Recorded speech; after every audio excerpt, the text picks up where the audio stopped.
ইব্রাহিম এমন একজন ব্যক্তি ছিলেন, তিনি একাই একটা সম্প্রদায় ছিলেন। এর ব্যাখ্যায় বলেছেন, উম্মত মানে হলেই যে একটা সম্প্রদায়ের মানুষ সবাই মিলে যেই কর্মটি করা সম্ভব, ইব্রাহিম আলাইহিস সালাম একাই সেই কর্মটি তিনি একাই করেছেন। সুবহানাল্লাহ। হজের প্রত্যেকটি কাজের সাথে ইব্রাহিম আলাইহিস সালামের প্রত্যেকটি আদর্শ জড়িত রয়েছে। কুরবানির সাথে ইব্রাহিম আলাইহিস সালামের আদর্শ জড়িত রয়েছে। ইব্রাহিম আলাইহিস সালাম ছোট থেকেই আল্লাহ রাব্বুল আলামিন তার ভিতরে ঈমানি চেতনা দিয়েছিল বিধায় তিনি প্রথমেই রবকে চিনতে পেরেছেন। কি করেছেন? রবকে চিনতে পেরেছেন। ইব্রাহিম আলাইহিস সালামকে যখন আগুনে নিক্ষেপ করছে তার ভিতরে কোনো রকম দ্বিধাদ্বন্দ্ব নেই, কারণ তিনি রবকে চিনেন। তিনি বলছেন হাসবুনাল্লাহু ওয়া নি'মাল ওয়াকিল, যে কত বড় ঈমানের অধিকারী ছিলেন যে এই আগুনে নিক্ষেপ হয়েছে তখনও বলছেন আমার জন্য আল্লাহ যথেষ্ট, এবং এই আগুন থেকে নিরাপত্তা দেওয়ার ক্ষমতা আমার রব রাখেন। সমাজ সবসময় বিমুখতায় চলে, সমাজ সবসময় উল্টা পথে চলে। এই সমাজকে সংস্কার করার জন্য আল্লাহ রাব্বুল আলামিন পৃথিবীতে নবী এবং রসুল এবং আল্লাহর পক্ষ থেকে দায়ী নিয়োগ করেছেন, যাদের কাজ হবে সমাজ সংস্কার করা। আত্মাহারিক টিভি, ওহির আলোয় উদ্ভাসিত জীবনের জন্য। আমাদের মাঝে দুটি গুরুত্বপূর্ণ উৎসব উদযাপন হওয়ার পর, একটি হলো কুরবানি আর একটি হলো হজ। আমি এই আয়াতের আলোকে আমার সংক্ষিপ্ত আলোচনা উপস্থাপন করার চেষ্টা করব। আল্লাহ যেন তৌফিক দান করেন। আল্লাহ রাব্বুল আলামিন বলেছেন, ইন্না ইব্রাহিমা কানা উম্মাতান কানিতান লিল্লাহি হানিফা। নিশ্চয় ইব্রাহিম আলাইহিস সালাম ছিলেন কানাত উম্মাহ, তিনি একজন উম্মত ছিলেন। কানিতান লিল্লাহি হানিফা, আল্লাহর একান্ত অনুগত ও একনিষ্ঠ।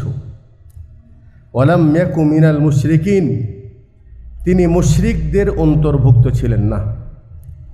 শাকিরাল লিআনউমিহি, তিনি ছিলেন তার নেয়ামতের শুকর আদাকারী। ইজতাবাহু ওয়া হাদাহু ইলা সিরাতিম মুস্তাকিম, তেনাকে যাচাই করেছেন এবং তেনাকে সঠিক পথে পরিচালিত করেছেন। ওয়া আতাইনাহু ফিদ দুনিয়া হাসানা, আর আমি ওনাকে দান করেছি দুনিয়ার কল্যাণ। ওয়া ইন্নাহু ফিল আখিরাতি লামিনাস সালিহিন, এবং নিঃসন্দেহে তিনি আখিরাতের নেককারদের অন্তর্ভুক্ত ছিলেন।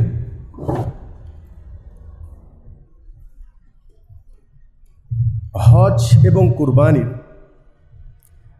প্রত্যেকটি কর্মের মধ্যে ইব্রাহিম আলাইহিস সালামের আদর্শ খুঁজে পাওয়া যায়। হজের সূচনা হয়েছে যখন ইব্রাহিম আলাইহিস সালাম ওয়াইদ ইয়ারফাউ ইব্রাহিমুল কওয়াইদা মিনাল বাইতি ওয়া ইসমাঈল, যখন বাইতুল্লাহ নির্মাণ করেছিলেন, আল্লাহ রাব্বুল আলামিন ইব্রাহিম আলাইহিস সালামকে নির্দেশ দিয়েছিলেন ওয়াআদ্দিন ফিন্নাস বিল হজ, হে ইব্রাহিম, তুমি মানুষদেরকে হজ করার এলান করে দাও, তারা যেন দূর থেকে কাছে থেকে পায়ে হেঁটে সওয়ারিতে চড়ে তারা যেন হজ করতে আসে। ইব্রাহিম আলাইহিস সালাম ওনার ছেলেকে মক্কায় রেখে গিয়েছিলেন। তার মা হাজেরার সাথে কিছুদিন পরেই যখন পানি এবং খাদ্য শেষ হয়ে যায়, মা হাজেরা ছেলের খাদ্যের জন্য পানির জন্য ছোটাছুটি করতেছিলেন সফা থেকে মারওয়া, মারওয়া থেকে সফা। 7 বার ছোটাছুটি করেছেন। 7ম বারে যখন মারওয়ায় অবস্থান করেছিলেন, এইদিকে সন্তান ইসমাইল আলাইহিস সালাম তিনি ছোট্টবেলায় ক্ষুধার তাড়নায় ওনার পা মাটিতে মারতেছিল, আল্লাহ রাব্বুল আলামিন জিবরাইল আলাইহিস সালামকে পাঠিয়ে দিয়ে ওনার পাখার আঘাতে জমজম পানি আল্লাহ রাব্বুল আলামিন প্রবাহিত করেন। আল্লাহ নবী সাল্লাল্লাহু আলাইহি ওয়াসাল্লাম বলেছেন, খায়রু মাইন আলা ওয়াজহিল আরদ, এই পৃথিবীর মধ্যে সবচাইতে উত্তম পানি জমজমের পানি। ফিহি তাআমুম মিনাত তা'ম, যার মধ্যে খাদ্য রয়েছে, ওয়া শিফাউম মিনাস সুকুম, এবং সকল ধরনের বিমার অসুস্থতার আরোগ্য রয়েছে। মা হাজেরা তিনি 7 বার চক্কর কেটেছেন। হাজিরা এখন পর্যন্ত ওনারা নিদর্শন হিসাবে আল্লাহ রাব্বুল আলামিন তার এই কর্মটি উম্মতের জন্য নিদর্শন রেখেছেন, এবং হাজি সাহেবগণ এনারা 7 বার সাফা মারওয়ার সাই করে। ছেলের বয়স হয়েছে কেবল ছোট। ওয়ালাম্মা বালাগা মাআহু সাই, যখন সন্তানের বয়স ছোট ছিল, বৃদ্ধ বয়সে 80 বছর বয়সে আল্লাহ পাক তাকে সন্তান দিয়েছেন। সেই সন্তানকে তিনি আল্লাহর নির্দেশে নির্জন জায়গায়, নির্বসতি জায়গায় শুধুমাত্র আল্লাহর হুকুম মানতে যে নিজের কলিজার টুকরাকে এই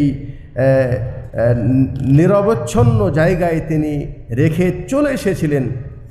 মা হাজেরা যখন ওনাকে জিজ্ঞাসা করতেছিলেন, হে স্বামী, তুমি চলে যাচ্ছ, এখানে তো কোনো বসত বাড়ি নাই, তো আমরা এখানে কিভাবে থাকব, আমাদের খাওয়া পড়ার ব্যবস্থা কি হবে? ইব্রাহিম আলাইহিস সালাম কোনো উত্তর দেননি। তিনি আগে যাচ্ছিলেন, আবার পেছন থেকে বলছেন, স্বামী কি ব্যাপার, এটা কি তোমার ইচ্ছায় রেখে যাচ্ছ নাকি আল্লাহর হুকুমে? তিনি বলেন, এটা আল্লাহর হুকুমে।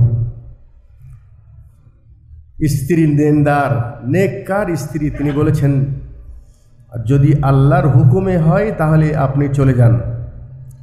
যিনি আমাদেরকে এখানে হিজরত করার হুকুম দিয়েছেন, আমাদের দেখাশোনার তিনি করবেন ইনশাআল্লাহ তাআলা। এটা হলো ঈমানি চেতনা। আল্লাহ পাক তাই করেছেন। জমজম পানি দিয়ে, এই পানির মাধ্যমে আল্লাহ পাক তাদের খাওয়া এবং পান করার ব্যবস্থা করেছেন। ওয়ালাম্মা বালাগা মাআহু সাইয়া, বাচ্চা যখন কেবল একটু বড় হয়েছে, দৌড়াতে শিখেছে, আল্লাহ রাব্বুল আলামিন ইব্রাহিম আলাইহিস সালামকে স্বপ্নে দেখিয়ে দিলেন, ইন্নী রাআইতু আন্নী আযবাহুকা ফানজুর মাযা তারা। স্বপ্নে দেখাইলেন, ইব্রাহিম, তোমার ছেলেকে আমার জন্য কুরবানি করতে হবে। পিতা নবী এবং কানিতান লিল্লাহি হানিফা, একনিষ্ঠভাবে আল্লাহর আনুগত্যশীল। ইব্রাহিম আলাইহিস সালাম সম্পর্কে আল্লাহ পাক এমন বাক্য কোরআনে মাজিদের মধ্যে উল্লেখ করেছেন, যেই বাক্য আর কোনো নবীর ক্ষেত্রে তিনি করেন নাই। যেহেতু হজের প্রত্যেকটি কর্মের সাথে ইব্রাহিম আলাইহিস সালামের ইতিহাস জড়িত রয়েছে, কুরবানির সাথে ইতিহাস জড়িত রয়েছে, তাই আজকে এই ইব্রাহিম আলাইহিস সালামের সংক্ষিপ্ত জীবনী আপনাদের সামনে উপস্থাপন করব, যেন আমরা সেখান থেকে কিছু শিক্ষা অর্জন করতে পারি। ওয়ালাম্মা বালাগা মাআহু সায়া, আদরের ছেলে, একটি ছেলে, বড় স্ত্রীর থেকে কোনো সন্তান হয় না। এরপরে হাদিয়া পাওয়া মিশরি একজন খাদেমা হাজেরার মাধ্যমে আল্লাহ পাক একটি সুন্দর একটি ছেলে দিয়েছেন। তাকেও নিজের কাছ থেকে দূরে মক্কায় নির্জন জায়গায় হিজরতে পাঠিয়ে দিয়ে রেখে চলে গেলেন। এরপরে ছেলে যখন একটু বড় হয়েছে, আল্লাহ বলছে, যাও ওই ছেলেকে নিয়ে তুমি কুরবানি করো। আল্লাহু আকবার। বলছি এবং শুনছি, কিন্তু একটু অনুধাবন করুন যে বিষয়টা কত গভীর। ছেলেকে এসে বলছেন, ইন্নী রাআইতু ফিল মানাম আন্নী আযবাহুকা ফানজুর মাযা তারা। হে ছেলে, আমি স্বপ্নে দেখেছি যে আমি তোমাকে জবাই করছি। নবীদের স্বপ্ন পুরাটাই সত্য হয়, আর আমাদের স্বপ্ন আসে 3 ধরনের স্বপ্ন। কয় ধরনের? কখনো তাখবীফুম মিনাশ শায়তান, খারাপ স্বপ্ন আসে শয়তানের পক্ষ থেকে, ভালো স্বপ্ন আসে আল্লাহর পক্ষ থেকে, আর মানুষ সারাদিন যেটা কল্পনা করে সেটাও মানুষের স্বপ্নের মধ্যে আসে। ভালো স্বপ্ন দেখলে এটা আপনি একমাত্র যাকে পছন্দ করেন তার সাথে শেয়ার করতে পারেন, যে কারো সাথে শেয়ার করার প্রয়োজন নেই। খারাপ স্বপ্ন দেখলে কাউকে বলা নিষেধ। যদি বেশি খারাপ হয় তাহলে যেই কাতে শুয়ে আছেন কাত পরিবর্তন করেন। আরও যদি খারাপ লাগে তাহলে মনে করবেন এটা শয়তানের পক্ষ থেকে। অতএব 3 বার থুতু আউযুবিল্লাহি মিনাশ শাইতানির রাজিম বলে 3 বার থুতু নিক্ষেপ করেন। তারপরেও যদি আরও বেশি খারাপ লাগে তাহলে উঠে উজু করে 2 রাকাত সালাত পড়ে আল্লাহর কাছে আশ্রয় চান, আল্লাহ এই শয়তানের মাধ্যমে যদি খারাপ কিছু আমার জন্য থাকে, তুমি আল্লাহ আমাকে এই খারাপ থেকে আল্লাহ তুমি আমাকে হেফাজত করো এবং সংরক্ষণ করো। আর কখনো কখনো মুসলমানদের জন্য ভালো স্বপ্ন আসে আল্লাহর পক্ষ থেকে, নিজের খেয়াল খুশির স্বপ্নও আসে। সাধারণ মানুষের স্বপ্নের উপর ভিত্তি করে শরীয়তের কোনো হুকুম আহকাম প্রয়োগ হয় না। আমার কথা বুঝে আসতেছে? এই জন্য খারাপ স্বপ্ন দেখলে বিচলিত হবেন না। হয়তো আল্লাহর পক্ষ থেকে শয়তান আপনাকে ভয় দেখিয়েছে, আপনি আল্লাহর কাছে ইস্তেগফার করুন, ক্ষমা চান, কারোর সাথে শেয়ার করার প্রয়োজন নেই। ভালো কিছু দেখলে যে খুশিতে লাফাবেন তারপর, সেটাও না। হয়তোবা সেটা আপনার নিজের চিন্তার একটা অংশও হতে পারে। অতএব আল্লাহর কাছ থেকেই কল্যাণ কামনা করুন। এটা নিয়ে খুশিরও কিছু নেই এবং দুঃখেরও কিছু নেই, এবং এটা কারো সাথে খুব খুশির সাথে শেয়ার করারও প্রয়োজন নেই। ইব্রাহিম আলাইহিস সালাম তিনি যেহেতু নবী ছিলেন, ওনার স্বপ্ন সম্পূর্ণটাই সত্য। অতএব তিনি ছেলের সাথে শেয়ার করলেন যে, হে আমার সন্তান, আল্লাহ আমাকে স্বপ্নে দেখিয়েছে আমি তোমাকে জবাই করেছি, মাযা তারা, তোমার কি ধারণা বলো। একটু খেয়াল করেন, পিতা নেক, সন্তানও কি, কথা বলেন, সন্তান কি নেক। আমরা অনেক সময় সন্তানের নেক হওয়ার আকাঙ্ক্ষা করি কিন্তু নিজে সৎ হতে চাই না। এর জন্য আমরা আমাদের পরিবারে যদি দিনদারিত্ব চাই তাহলে প্রথমে আমাদেরকে দিনদার হতে হবে। ইব্রাহিম আলাইহিস সালাম দিনদার ছিলেন, তার সন্তানও দিনদার। তিনি বলছেন, ইয়া আবাতি ইফআল মা তু'মার সাতাজিদুনি ইনশাআল্লাহু মিনাস সাবিরিন। কোনো অভিযোগ নেই, পিতার বিরুদ্ধে কি নেই, কোনো অভিযোগ নেই যে আপনি আমাদেরকে লালন পালন করলেন না, খেতে দিলেন না, আমাদেরকে পড়তে দিলেন না, আমার মা সহ মক্কায় রেখে চলে গেলেন। এরপরে কিছুদিন পরে সে বলছেন যে আমার রব আমাকে কুরবানি করতে বলেছে। অভিযোগ আসে না? নেই? আমাদের সমাজে বহু অভিযোগ, স্ত্রীর অভিযোগ, সন্তানের অভিযোগ, কিন্তু যার মধ্যে দিন আছে সব কিছু আল্লাহর জন্য মেনে নেবেন, কোনো অভিযোগ নেই। হ্যাঁ, যেহেতু আল্লাহর হুকুম, পিতাও রাজি, সন্তানও রাজি। আল্লাহু আকবার। ফালাম্মা আসলামা ওয়াতাল্লাহু লিল জাবিন, 2 জন একমত হয়ে যাচ্ছেন কোথায়? মিনার দিকে। কোথায় যাচ্ছেন? মিনার দিকে। এখন প্রথম জামরা, যেখানে আমরা হজের দিনে প্রথম জামরায় পাথর মেরেছি, ওখানে এসে শয়তান প্রথমেতে মাকে ওয়াসওয়াসা দিয়েছে, পিতাকে ওয়াসওয়াসা দিয়েছে, কোথাও সে পাত্তা পায় নাই। এরপরে ইব্রাহিম ছেলেকে ওয়াসওয়াসা দিচ্ছে যে তোমাকে কোথায় নিয়ে যাচ্ছে? জবাই করার জন্য। ইব্রাহিম আলাইহিস সালামকে সেখানে ওয়াসওয়াসা দেওয়ার চেষ্টা করছে, তোমার আদরের ছেলে, একে তুমি কুরবানি দিবে।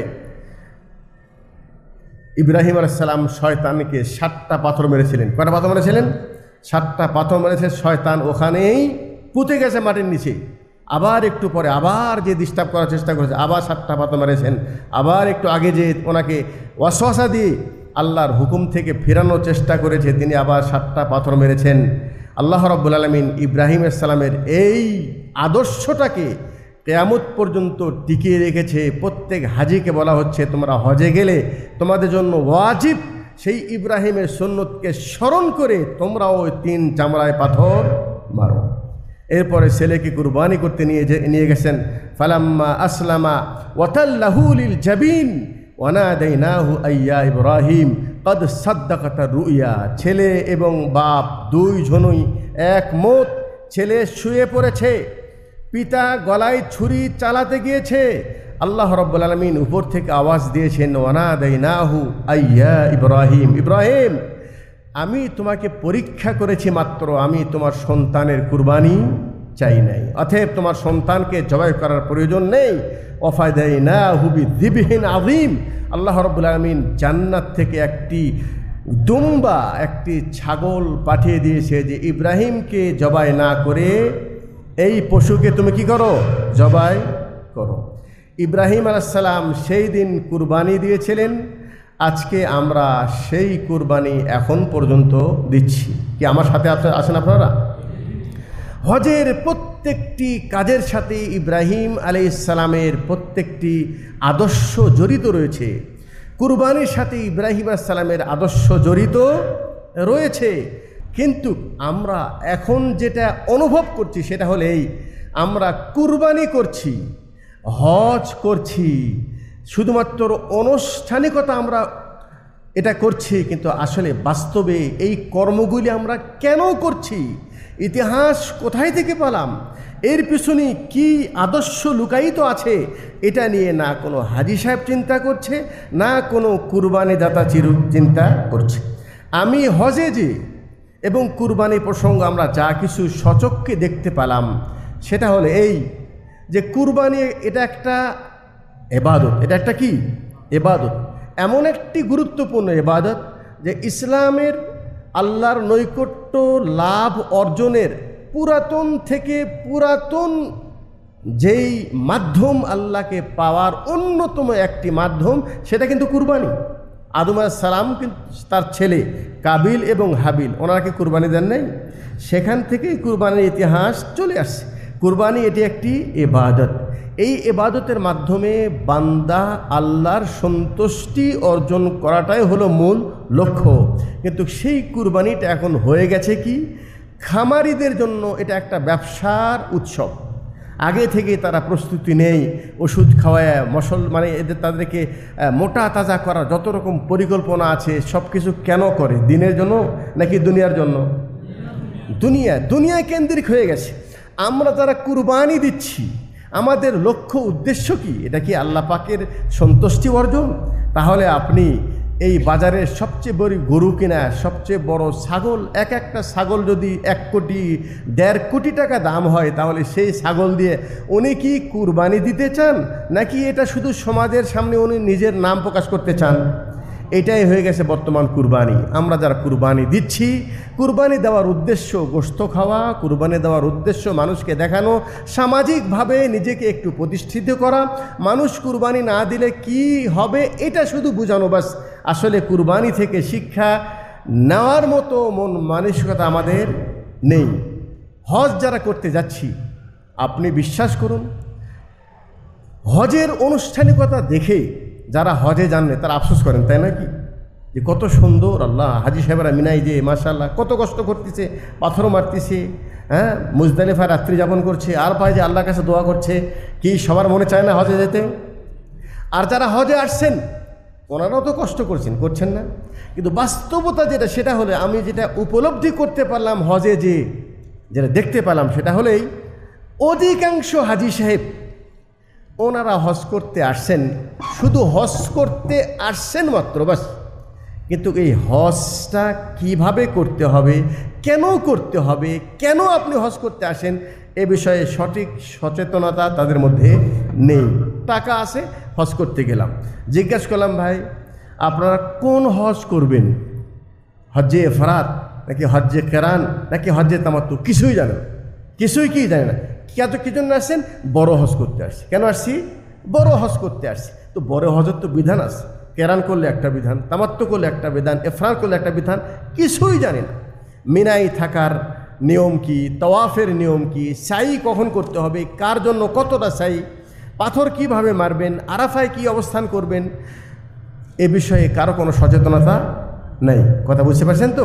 তাহলে এটা একটা বিষয়। আর একটা বিষয়, সেটা হলেই হজ করছেন তো আপনার উদ্দেশ্য কি শুধু হজ করা, নাকি আপনি এই হজের মাধ্যমে আল্লাহর সন্তুষ্টি চান এবং নিজেকে পরিপূর্ণ গুনাহ থেকে মুক্ত করতে চান? কি উদ্দেশ্য? কথা বলেন, উদ্দেশ্য কি হওয়া উচিত? আল্লাহ সন্তুষ্টির জন্য, এবং এই হজের মাধ্যমে আল্লাহ রাব্বুল আলামিন যেন আমার প্রতি রাজি এবং সন্তুষ্টি হন, হজ যেন আল্লাহর কাছে কবুল হয়। লাইসা আল হাজ্জুল মাবরুর লাইসা লাহু জাযাউন ইল্লা জান্নাহ, কবুল হজ এর বিনিময়ে জান্নাত ছাড়া অন্য কিছুই নয়। শুধু হজ করলেই যে আপনি জান্নাতি হবেন এমনটা নয়, কুরবানি করলেই যে আপনার কুরবানি আল্লাহর কাছে কবুল হবে এমনটা নয়। কুরবানি কাবিলও দিয়েছিল, কুরবানি হাবিলও দিয়েছিল। কাবিলের কুরবানি কবুল হয় নাই, হাবিলের কুরবানি কবুল হয়েছে। জিজ্ঞাসা করেছে যে তোমারটা কবুল কেন হলো, আমারটা কবুল কেন হলো না? তিনি সুন্দরভাবে উত্তর দিয়েছেন, ইন্নামা ইয়াতাকাব্বালুল্লাহু মিনাল মুত্তাকিন। আল্লাহর কাছে ইবাদত মানুষের অবস্থা বুঝে আল্লাহ পাক, আল্লাহর কাছে মানুষ জোর করে তার ইবাদতকে কবুল করাতে পারে না। আমি বড় ভাই, আমার শক্তি বেশি, আমার প্রভাব বেশি, আমার কুরবানি বড় বেশি, হ্যাঁ, অতএব আমারটা কেন কবুল হলো না? ছোট্ট উত্তর, আল্লাহ পাক তোমার কুরবানি ছোট না বড় সেটা দেখবে না, তোমার সংখ্যা কম না বেশি এটা দেখবে না। কথা বোঝেন নাই? তোমার নাম কত সুন্দর এটা আল্লাহ পাক দেখবেন না, তোমার শক্তি কত বেশি আছে এটা আল্লাহ দেখবেন না। আল্লাহ পাক দেখবেন তোমার অন্তরের অবস্থা। তুমি কুরবানি কেন দিচ্ছ, তুমি সালাত আদায় কেন করছো, তুমি হজ কেন করছো, তুমি ইবাদত কেন করছো? ইন্নামা ইয়াতাকাব্বালুল্লাহু মিনাল মুত্তাকিন। কুরবানি সবাই করে, কিন্তু ওই ব্যক্তির কুরবানি কবুল হয় যিনি মুত্তাকি, যিনি আল্লাহর জন্য কুরবানি করেছেন। কি ভাই কথা বুঝে আসতেছে? অতএব যেহেতু হজ ইতিমধ্যে আমরা করে আসলাম, কুরবানি আমরা প্রায় প্রত্যেকেই করেছি, তো এই কুরবানি এবং হজ থেকে আমি দুটা মেসেজ আপনাদেরকে দেব। সেটা হলেই মনে রাখবেন, আমার এই ইবাদত আল্লাহর কাছে কবুল হওয়ার জন্য প্রথম শর্ত হলেই এই ইবাদতটি শুধুমাত্র খালিস আল্লাহর সন্তুষ্টর জন্য করতে হবে। আল ইখলাস ফিল্লাহ, আল্লাহর জন্য খালিসভাবে ইবাদত করতে পারলেই তবেই সেই ইবাদত আল্লাহর কাছে কবুল হবে। আর একটি বিষয়, সেটা হলেই মুতাবিআতুর রসুল। রসুল সাল্লাল্লাহু আলাইহি সাল্লাম যেই তরিকাই করেছেন, আপনাকেও আপনার যাবতীয় ইবাদত সেই তরিকা অনুযায়ী করতে হবে সারা জীবন। সূর্য ডুবলেই মাগরিব পড়েছেন, আজকেও পড়ে নাই, কিন্তু আরাফার দিন হাজি সাহেবেরা আরাফার মাসে সূর্য ডুবলে ওনারা মাগরিব পড়বেন না, মাগরিব পড়বেন না। এই সারা জীবনে শুধুমাত্র এই একটা দিন আপনার জন্য, যে মাগরিব সূর্য ডোবার পরেই এখানে পড়া হবে না, এই জায়গায় নয়, জায়গা ত্যাগ করে যেতে হবে। কোথায়? মুজদালিফায়। সেখানে যে মাগরিব এবং এশা একসঙ্গে পড়তে হবে। এখানে যদি আপনি বলেন এরকম কেন, এরকম কেন, এই কেনর উত্তর আমাদের কাছে নাই। এটা এই জন্য যেহেতু আল্লাহ নবী সাল্লাল্লাহু আলাইহি সাল্লাম এরকম করেছেন, তাই। কথা বুঝে আসলো? আরাফার মাঠে জহর এবং আসর এক আজান, দুই একামতে জমা এবং কসর একত্রিতভাবে পড়তে হবে। কেন পড়বেন? যেহেতু আল্লাহ রসুল পড়েছেন, তাই। মুজদালিফায় যে কোনো কাজ নেই, মাগরিব এশা পড়ে জিকির আজকার করেন, শুয়ে থাকেন, রাত্রি যাপন করাই এটা হলো ওয়াজিব হাজিদের উপর। রাত্রি যাপন করার মধ্যে কি এমন জিনিস আছে আমাদের জানা নেই। তোমার হজ যদি আল্লাহর কাছে কবুল করাইতে চাও, তাহলে মুজদালিফায় যেয়ে তোমাকে রাত্রি যাপন করতেই হবে। চুমো দিচ্ছেন, রসুল বলছেন এই হাজরে আসওয়াদ মিনাল জান্নাহ, আল হাজারু, এটা এই পাথরটা আল্লাহ পাক জান্নাত থেকে প্রেরণ করেছেন। কানাত আবিয়াদু মিনাল সালজ, বরফের চাইতেও বেশি সাদা ছিল, কিন্তু বানু আদমের গুনার স্পর্শকতার কারণে এই সাদা পাথরটি কালো হয়ে গেছে। তাহলে রসুল সাল্লাল্লাহু আলাইহি সাল্লাম বলেছেন, কিয়ামতের দিন এই পাথরকে আল্লাহ পাক দুটা চোখ দিবেন এবং কথা বলার অধিকার দিবেন। যারা এই পাথরকে চুমো দিয়েছে এবং যারা একে ইশারা করেছে, কিয়ামতের দিন এই পাথর বলবে, এদেরকে চিনবে, দেখবে, হ্যাঁ, এবং এই চুমা দেওয়ার কারণে আল্লাহ পাক তার হাজিদের গুনাহকে ক্ষমা করে দেয়। কিন্তু আপনার আকীদা বিশ্বাস কি? আপনি এই নিয়তে চুমা দিবেন যে পাথর যেহেতু গুনার কারণে কালো হয়ে গেছে, পাথর নিজেই আমার গুনাহকে টেনে নেবে, এই আকীদা নিয়ে দিবেন না।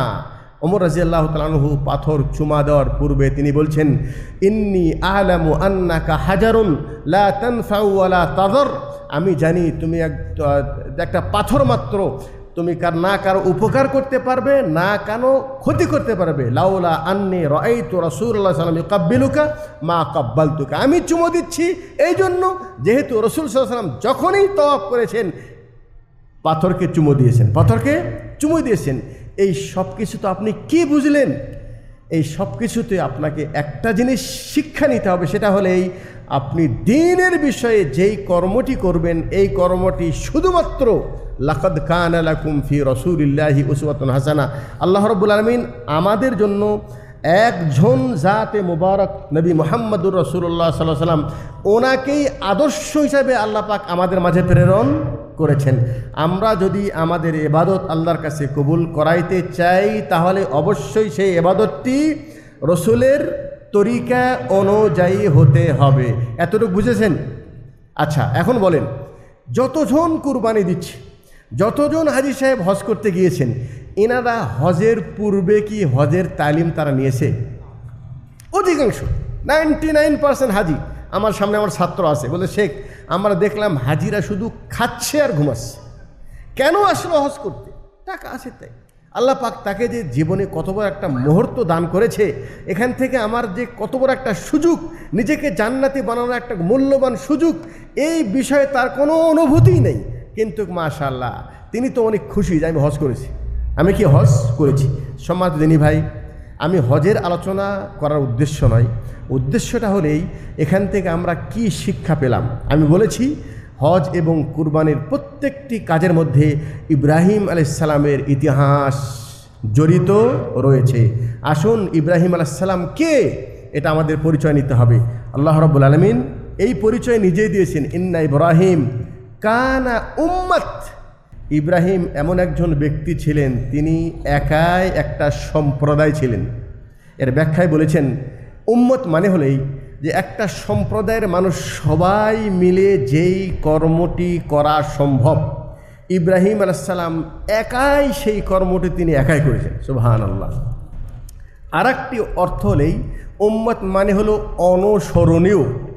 ইব্রাহিম আলাইহিস সালামের প্রত্যেকটি কাজের ভিতরে শিক্ষা রয়েছে এবং আমাদের জন্য অনুসরণীয়। আমরা ওনাকে ফলো করব এবং ওনাকে আদর্শ হিসাবে গ্রহণ করব। কি ভাই আমার আলোচনা বুঝতে পারতেছেন? ইব্রাহিম আলাইহিস সালাম ছোট থেকেই আল্লাহ রাব্বুল আলামিন তার ভিতরে ঈমানি চেতনা দিয়েছিল বিধায় তিনি প্রথমেই রবকে চিনতে পেরেছেন। কি করেছেন? রবকে চিনতে পেরেছেন। এবং তিনি প্রথম পর্যায়ে তারকাকে রব বলেছেন ডুবে গেছে, রব তো চিরস্থায়ী হবেন, ক্ষণস্থায়ী হবেন না। এরপরে তিনি চন্দ্রকে রব বলেছেন, সূর্যকে রব বলেছেন। ফালাম্মা আফালাতহু, যখন এটা ডুবে গেছে তিনি বলছেন ইন্নী বারিউম মিম্মা তুশরিকুন, হে মানুষ তোমরা যে সূর্যের পূজা করো, চাঁদের পূজা করো, এরা কোনো সময় রব হতে পারে না। যিনি রব হবে তিনি চিরস্থায়ী হবেন। তিনি কেউ চিরস্থায়ী হবেন? তিনি বলছেন ইন্নী ওয়াজ্জাহাতু ওয়াজহিয়া লিল্লাহ, ইন্নী ওয়াজ্জাহাতু ওয়াজহিয়া লিল্লাহি ফাতারানি, আমি আমার চেহারাকে ওই প্রতিপালকের জন্য আমি নিবেদিত করলাম যিনি আমাকে তৈরি করেছেন, যিনি আমাকে সৃষ্টি করেছেন। ইব্রাহিম আলাইহিস সালাম প্রথমেই রবের পরিচয় পেয়েছেন, আর যখনই তিনি রবের পরিচয় পেয়েছেন তিনি শুধুমাত্র একজন ব্যক্তি ছিলেন, তিনি আল্লাহর প্রতি ঈমান এনেছেন, রবকে চিনেছেন। আর ওনার সামনে পুরাটা সম্প্রদায়, পুরা দুনিয়া বিপরীত ছিল। কি ছিল? বিপরীত। এমনকি ওনার নিজের পিতাও বিপরীত। একমাত্র ইব্রাহিম আলাইহিস সালাম ওনার পিতাকে স্পষ্টভাবে তিনি বলেছেন, ওয়াইদ ক্বালা ইব্রাহিমু লি আবিহি আযারা আতাত্তাখিযু আসনামান আলিহা ইন্নী আরাকা ওয়া কওমাকা ফি যালালিম মুবিন। ইব্রাহিম আলাইহিস সালাম যখন দেখলেন তার পিতা আযার, পিতার নাম কি? আজকে আমাদের বাংলাদেশে এত বেশি মুফাসসির নেমেছে আর এত বেশি গবেষক নেমেছে, এই 1450 বছর পর্যন্ত যেই গবেষণা হয় নাই, এখন এই ধরনের গবেষণা হচ্ছে। নতুন গবেষণা যে ইব্রাহিম আলাইহিস সালামের পিতার নাম আযার নয়। কি নাই? আযার নয়। কে ছিলেন? আযার অন্য একজন ব্যক্তি ছিলেন। হ্যাঁ, আর ইব্রাহিম আলাইহিস সালামের পিতা ছিলেন মুমিন মুত্তাকি। এই একটু দাঁড়ান, এই কথা বলার পেছনে কারণ কি জানেন? কারণটা হলেই আল্লাহ নবী সাল্লাল্লাহু আলাইহি সাল্লামের পিতামাতা ওনারা কি ইসলাম নিয়ে মারা গেছেন নাকি কুফর নিয়ে মারা গেছেন? এই যে আমাদের খেয়াল করেন, আমাদের নবী মুহাম্মদ সাল্লাল্লাহু আলাইহি সাল্লামের পিতামাতা ইসলাম ধর্ম নিয়ে মারা গেছেন নাকি কুফর নিয়ে মারা গেছেন? যিনি কুফর নিয়ে মারা যাবেন তার ঠিকানা কোথায়? এটা একটা আকীদার বিষয়, এবং কিন্তু তাদের আবেগী ঈমানি চেতনা তারা এটা মানতে রাজি নয়। আমরা যখন তাদেরকে বলি যে এটা আশ্চর্যের কিছু নাই, তো ইব্রাহিম আলাইহিস সালাম অনেক বড় নবী ছিলেন, তার পিতাও তো কাফের ছিলেন, কোরআন বলছে, ওই দলিলটা তারা খণ্ডানোর জন্য এখন নতুন গবেষণা এসেছে। ইব্রাহিম আলাইহিস সালামের আব্বার নাম আজার ছিল না। কোরআন কি বলছে? ওয়াইদ ক্বালা ইব্রাহিমু লিআবিহি আজার, তার পিতা আজার, পিতা ছিল বুত পূজারী, মূর্তি পূজারী। ছেলে পিতাকে বলছেন ইন্নী আরাকা ও কওমাকা ফি দালালিম মুবিন, হে পিতা আমি মনে করি আপনি এবং আপনার সম্প্রদায় সবাই পথভ্রষ্টতা এবং গোমরার ভিতরে আছে। আল্লাহু আকবার। সন্তান গোমরাহি দেখার পর তিনি কি চুপ করে বসেছিলেন? জি, ওনার পিতাকে এবং সম্প্রদায়কে আন্তরিকতার সাথে দলিল আদিল্লা উপস্থাপন করে তাদেরকে উনি সারা জীবন বোঝানোর চেষ্টা করেছেন যে দেখো তোমরা যে রব বলে যাদেরকে মানছো, হ্যাঁ, ইয়া আবাতি লিমা তা'বুদু মা লা ইয়ানফাউ ওয়া লা ইয়াযুর, হে আমার পিতা এমন মাবুদের ইবাদত করো যে তোমার না কোনো উপকার করতে পারে, না কোনো মা লা ইয়াসমাউ, না তোমার কথা শুনতে পারে, না তোমার বিষয় দেখে, তার কোনো ক্ষমতা নাই।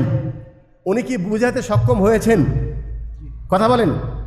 বুঝাইছেন, কিন্তু সম্প্রদায় বোঝে নাই। দলিল দিয়ে বুঝাইছেন, বোঝে নাই। এরপরে কর্ম দিয়ে বুঝালেন। সবাই গেল মেলাতে, ওদের বুত যেই মূর্তিখানায় ছিল সবগুলি ভেঙে ফেলে দিয়ে, আপনারা ইতিহাস জানেন না, বড়টা রেখে দিয়েছিলেন। যখন সম্প্রদায় এসে বলেছেন এটা কে করলো, বলছেন এটা সম্ভবত ইব্রাহিম করেছে। ইয়া ইব্রাহিম, হে ইব্রাহিম তুমি কি এটা করেছো? তো তখন কি বলেছ? ফাজআলাহু জুযারান ইল্লা কাবীরাল্লাহুম লাআল্লাহুম ইয়ারজুন, বড়টা রেখে দিয়েছে কেন? যুক্তি উপস্থাপন করার জন্য। যে যখন বলেছে ইব্রাহিম কে ভেঙেছে, বলছে বড়টাকে জিজ্ঞেস করো, সে তো আছে, তোমার মাবুদ তো দাঁড়ায় আছে, সে তো দাঁড়ানো অবস্থায় বাকিগুলো ভেঙেছে, সে মানা করেনি কেন? তো কে ভেঙেছে সে দেখে নাই, ওকে জিজ্ঞেস করো। হ্যাঁ, সুম্মা নুকিসু আলা রুউসিহিম লাকাদ আলিমতা মা হাউলাই ইয়ানতিকুন। জি, তখন সম্প্রদায়ের মাথা নত হয়ে গেছে, বুঝতে পেরেছে যে ইব্রাহিম আলাইহিস সালাম যেই দলিল দিয়ে আমাদেরকে বুঝাতে চেয়েছিল যে তোমাদের মাবুদ তো দেখে না, শোনে না, বোঝে না, তো তোমার ফরিয়াদ কিভাবে শুনবে? এত স্পষ্টভাবে দলিল উপস্থাপন করার পরেও সম্প্রদায় কিন্তু ইব্রাহিম আলাইহিস সালামের কথা তো মানে নাই, বরং বিপরীত কি করেছে? ইব্রাহিম আলাইহিস সালামকে চিরতরে দুনিয়া থেকে নিশ্চিহ্ন করার জন্য ওনাকে বলছেন আগুনে নিক্ষেপ করে জ্বালিয়ে দাও। কি দাও?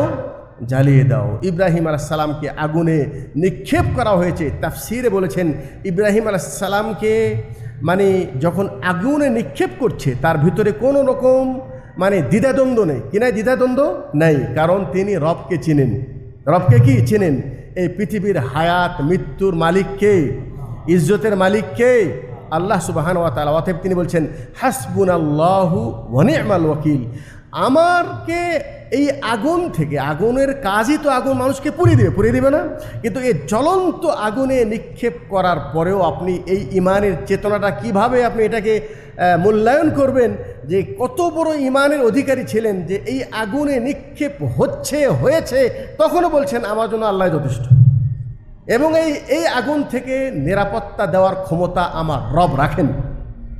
এই বিশ্বাস নিয়ে যখন তিনি আল্লাহর কাছে দোয়া চেয়েছেন, আল্লাহ পাক সঙ্গে সঙ্গে বলছেন কুলনা ইয়া না রুকুনি বারদান ওয়া সালামান আলা ইব্রাহিম, হে আগুন তুমি ইব্রাহিমকে জ্বালাবে না, বরং ইব্রাহিমকে নিরাপত্তা দাও, তাকে শান্তি দাও, এমন ঠান্ডাও হো না, গরমও হলো না, একেবারে মধ্যম, যেন ইব্রাহিমের কোনো ক্ষতি না হয়। ইব্রাহিম আলাইহিস সালাম তিনি তার সম্প্রদায়কে এত মানে সম্প্রদায় সারা পৃথিবীর মানুষ একদিকে আর তিনি একাই একদিকে তাদেরকে বোঝানোর চেষ্টা করলেন, দলিল উপস্থাপন করলেন, তারপরেও সম্প্রদায় মানল না।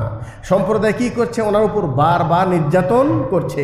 তখন তিনি ইরাক ছেড়ে একেবারে নৈরাশ হয়ে তিনি বলছেন ইন্নী জাহিব ইলা রব্বি সায়াহদিন, ইরাক ছেড়ে শাম দেশে চলে আসছে, আমি আল্লাহর জন্য চলে যাই, হিজরত করি। এই সম্প্রদায় এরা আমাকে চিনল না, রবকে চিনবে না। তিনি এক জায়গা থেকে হিজরত করে আর এক জায়গায় যাচ্ছে, যেখানে যে তিনি তার রবের ইবাদত মানে নিরাপত্তার সাথে করতে পারে। জি, তিনি শাম দেশে এসেছেন। আল্লাহ রাব্বুল আলামিন ওনাকে মানে 80 বৎসর বয়সে ইসমাইল এই সন্তানটি আল্লাহ পাক দান করেছেন। সম্মানিত দিনী ভাই, এই যে ইব্রাহিম আলাইহিস সালামের ইতিহাস আমরা শুনলাম, কি বুঝলেন? এই সমাজ সবসময় বিমুখতায় চলে, সমাজ সবসময় উল্টা পথে চলে।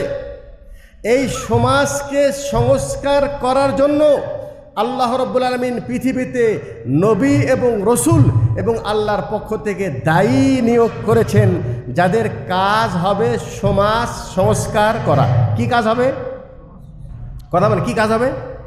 সমাজ সংস্কার করা। সমাজ সংস্কার করতে যে ইব্রাহিম আলাইহিস সালাম কি জনগণকে রাষ্ট্র কায়েম করার জন্য চেষ্টা করেছিলেন, নাকি সমাজকে তাওহীদের দিকে দেখেছিলেন? জি, তাহলে আমরা যারা এখন বলছি যে এই যে আমাদের বিশ্বের মুসলমান, তাদের প্রতি জুলুম নির্যাতন হচ্ছে, আমরা ইসলাম থেকে দূরে চলে যাচ্ছি, আসলে আমরা তো ইসলামের প্রকৃত শিক্ষা থেকে দূরে চলে গেছি। আমাদের যেটা করণীয় কাজ, যে বিষয়ে আমাদের চেষ্টা করা উচিত, আমরা সেটা করছি না। আমরা ইসলাম বলতে মনে করছি দাড়ি রেখেছি, আমরা 5 ওয়াক্ত সালাত আদায় করি, হজ করতেছি, ওমরা করতেছি। এই ইসলামের কিছু আনুষ্ঠানিকতার ভিতরেই আমরা মূলত ইসলামকে সীমাবদ্ধ রেখেছি, কিন্তু ইসলামের যেটা মূল রূহ এবং আদর্শ তাওহীদ, এই তাওহীদ এখন মুসলমানের মধ্যে নাই বললেই চলে। অতএব এই হজ এবং কুরবানি থেকে সবচেয়ে বড় যেটা শিক্ষা, সেটা হলো এই, যতক্ষণ পর্যন্ত মুসলমানের ভিতরে তাওহীদ প্রতিষ্ঠা না হবে, অতক্ষণ পর্যন্ত মুসলমানের সংখ্যা যত বেশি হোক, মুসলমানদের মাদ্রাসার সংখ্যা যত বেশি হোক, মুসলমানদের আলেমদের সংখ্যা যত বেশি হোক, এই সংখ্যা আমাদেরকে কামিয়াবি নিয়ে আসবে না। আমলকারীর সংখ্যা যত বেশি হোক না কেন, সেই আমলটি যদি নবী মুহাম্মদুর রাসূলুল্লাহ সাল্লাল্লাহু আলাইহি ওয়াসাল্লামের মানে তরিকা অনুযায়ী না হয়, তাহলে সেই আমল আল্লাহর কাছে কবুল হবে না। অতএব এই কুরবানি এবং হজ থেকে আমরা এটাই শিক্ষা নেব যে এই সমাজ সবসময় বিমুখ পথে চলে। এই সমাজকে সংস্কার করতে গেলে এত সহজে সংস্কার হবে না। মিষ্টি কথাই আপনিও রাজি থাকেন, সবাই আমাকে বলবে মাশাআল্লাহ খুব ভালো মানুষ, কারো বিরুদ্ধে কিছু বলে না, এইভাবে কোনোদিন সমাজ সংস্কার হয় নাই। ইব্রাহিম সালাম সমাজ সংস্কার করতে যে তিনি পাথর খেয়েছেন, তিনি আব্বার কাছে নিন্দিত হয়েছেন, সমাজের কাছে তিনি নির্যাতিত হয়েছেন, প্রয়োজনে তিনি জায়গা ছেড়ে আর এক জায়গায় হিজরত করে চলে গেছেন, তারপরেও তিনি আদর্শ থেকে বিচ্যুত হন নাই। তিনি একাই ফাইট করেছেন তার পুরা সম্প্রদায়ের বিরুদ্ধে। আল্লাহ রাব্বুল আলামিন তার এই কর্মটি এত পছন্দ করেছেন, আল্লাহ পাক এই জন্য কোরআনে মাজিদের মধ্যে বলেছেন, ইন্না ইব্রাহিমা কানা উম্মাতান কানিতান লিল্লাহি হানিফা ওয়া লাম ইয়াকুন মিনাল মুশরিকিন। ইব্রাহিম একাই একটা সম্প্রদায় ছিল এবং তিনি এমন একজন ব্যক্তি ছিল, অনুসরণীয় ব্যক্তি ছিল এবং আল্লাহর আনুগত্য ছিল, খালেস আল্লাহর ইবাদতকারী ছিল, তিনি মুশরিক ছিলেন না। আমরা প্রত্যেকেই চাই যে আমাদের দেশের মুসলমান তাওহীদপন্থী হোক, আমাদের দেশে ইসলামী রাষ্ট্র কায়েম হোক, কিন্তু এটা কি এমনি হবে? কি ভাই, এমনি হবে? এ সুন্দর সুন্দর মিষ্টি মিষ্টি শুধু ওয়াজ করেই হবে?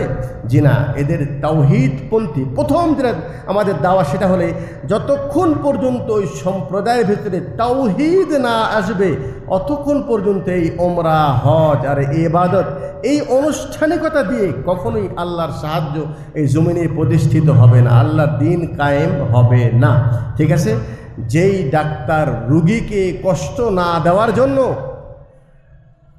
হাত কেটে গেছে, হাতে জখম হয়েছে, পুজ হয়েছে, ডাক্তারের কাছে চিকিৎসা করতে গেছেন, ডাক্তার সাহেব আমাকে এমনভাবে চিকিৎসা দেবেন যেন আমার কষ্ট না হয়, কি না কষ্ট না হয়।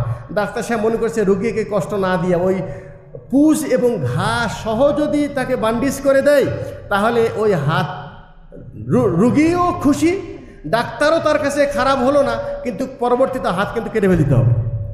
আর যেই ডাক্তার রুগীর কথা না শুনে তার কল্যাণের দিকে চেয়ে থেকে তাকে সুন্দরভাবে ওই ঘাড় ভিতরে যত পুঁজ এবং রক্ত আছে সেটাকে জোর করা হলেও পরিষ্কার করে সুন্দরভাবে বান্ডিজ করে তাকে যখন তার চিকিৎসা করবে, রুগীও কান্নাকাটি করবে, ডাক্তারকে গালিগালাজও করতে পারে, হ্যাঁ, ডাক্তারকে অনেক সহ্য করতে হবে, কিন্তু বিনিময় একসময় ওই রুগী ডাক্তার জন্য দোয়া করবেন এবং রুগীও সুস্থ হয়ে উঠবেন। সমাজ সংস্কারের কাজ এত সহজ নয়। দেশে যাচ্ছেন, আমি যদি শবে বরাতের বিরুদ্ধে কথা বলি সমাজ আমার বিরুদ্ধে চলে আসে, আমি যদি শিরকের বিরুদ্ধে কথা বলি তাহলে সমাজ আমার বিরুদ্ধে চলে আসে। আর এই জন্য আপনি চুপ করে থাকেন। জি না, হকের দাওয়াত ইব্রাহিম আলাইহিস সালামের মতো একাই হলেও আপনি আপনার প্রচেষ্টা চালিয়ে যান। আপনি যদি সেই প্রচেষ্টার মধ্যে মুখলিস হন, আল্লাহর সন্তুষ্টির জন্য করেন, তাহলে আপনার একক কর্ম আল্লাহর কাছে শত দায়ীর কর্মের সমান আল্লাহ পাক বরকত দিতে পারেন, যদি আমরা ইখলাসের সাথে কাজ করতে পারি। আল্লাহ রাব্বুল আলামিন আমাদের কাজের ভিতরে ইখলাস দান করুন। সমাজ সংস্কারের ক্ষেত্রে এককভাবে একাই ব্যক্তি আমি সমাজ সংস্কার করতে পারবো না। সমাজ সংস্কার সংঘবদ্ধভাবে, সংগঠিতভাবে আমাদের এই সমাজকে সংস্কারের জন্য আমাদের এই ক্ষুদ্র প্রচেষ্টা যে আমরা আপনাদেরকে নিয়ে এসে তাওহীদ শিক্ষা দিচ্ছি, সুন্নত শিক্ষা দিচ্ছি, আপনাদেরকে সাথে নিয়ে চলছি। কেন চলছি সাথে নিয়ে?